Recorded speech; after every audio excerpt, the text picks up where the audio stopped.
हुई है, उसका प्रोसेस अभी चल रहा है। यूपी के मुरादाबाद में समाजवादी पार्टी के कार्यकर्ताओं ने कोरोना नियमों का जमकर मजाक बनाया। वहां पार्टी के महानगर अध्यक्ष शाने अली शानू के स्वागत के लिए कार्यक्रम का आयोजन किया गया और कोरोना नियमों की धज्जियां उड़ाई गई।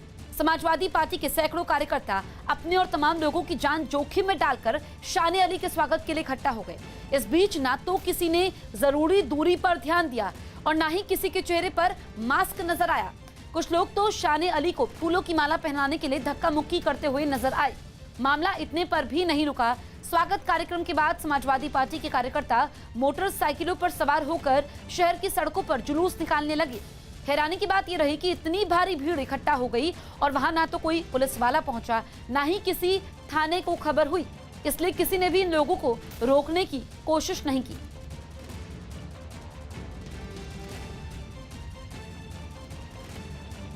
एलजेपी के सांसदों को लेकर बिहार में सियासी पारा चढ़ गया। बिहार में चिराग पासवान की पार्टी एलजेपी को बड़ा झटका लग सकता है। खबर है कि चिराग पासवान को छोड़ एलजेपी के बाकी 5 सांसद जल्द ही जेडीयू का दामन थाम सकते हैं, जिनमें उनके चाचा पशुपति पारस भी शामिल हैं। राजस्थान के अजमेर में आना सागर झील में 200 और 500 की नोट बहने की खबर मिलने से हड़कंप मच गया। हालांकि झील से गोताखोरों को सिर्फ 5 से 7 नोट ही पानी में तैरते मिले।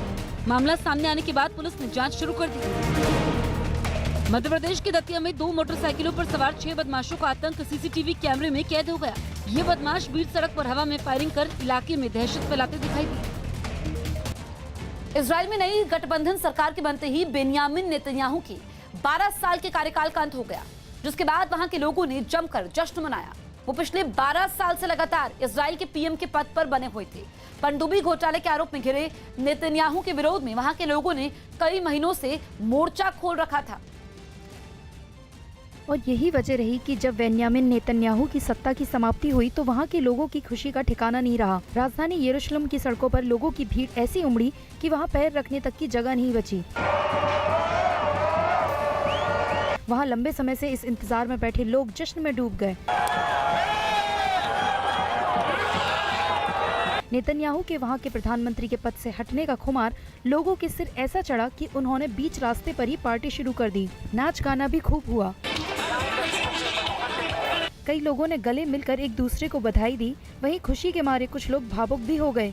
वहाँ का नजारा देख ऐसा लगा मानो जैसे पूरा शहर जश्न में डूब गया हो।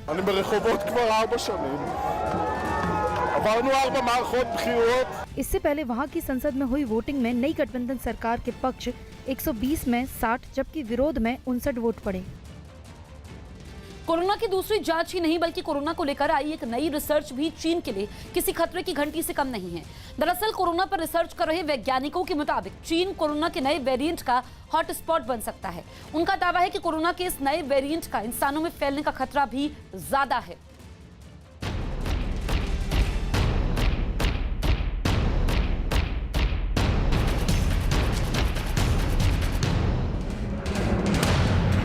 चीन होगा कोरोना का नया हॉटस्पॉट।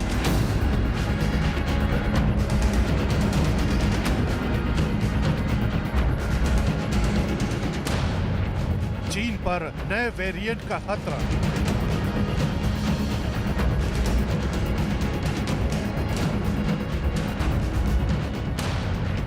नई रिसर्च में बड़ा दावा।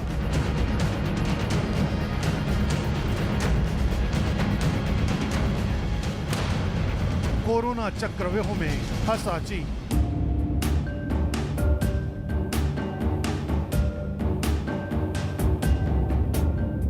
कोरोना वायरस वो महामारी जिसकी वजह से पूरी दुनिया की रफ्तार थम गई। कोरोना वायरस वो महामारी जो दुनिया के करोड़ों लोगों की मौत का सबब बनी। कोरोना वायरस वो महामारी जिससे अभी भी पूरी दुनिया जूझ रही है।